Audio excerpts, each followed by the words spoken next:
In today's video, I'm going to teach you how to restrict access to a website or R2 bucket with Cloudflare Zero Trust. Start by signing into your Cloudflare dashboard. From the main navigation, open Zero Trust. This takes you to the One dashboard, where we'll work entirely inside access controls, the area that gates who can reach your internal sites, APIs, and R2 endpoints. Choose. Create an application and select self-hosted.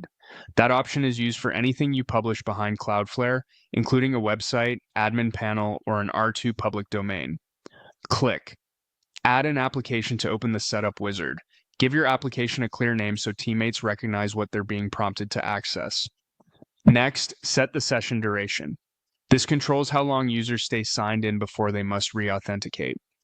Shorter windows tighten security, longer windows reduce prompts. Pick a value that matches your risk and compliance needs. Add a public host name. This is the URL users will visit, such as a subdomain of your zone.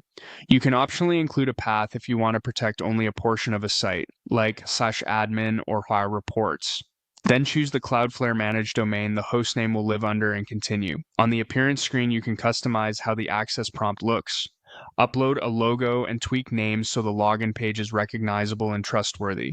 Tags are available to organize applications at scale. They don't affect policy but make searching easier.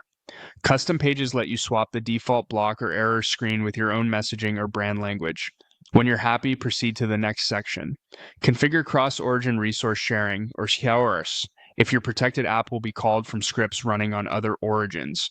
Only list the origins you trust to avoid exposing responses to the open web. Cookie settings control how the Cloudflare Access session cookie behaves. Enabling secure and HTTP-only value keeps it off non-HTTPS traffic and away from client-side JavaScript, and a strict same-site mode reduces cross-site leaks.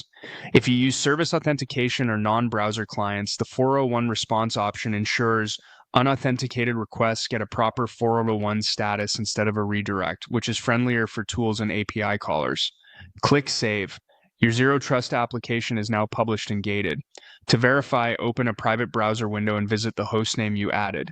You should see the Cloudflare access prompt and be required to sign in according to your organization's policies.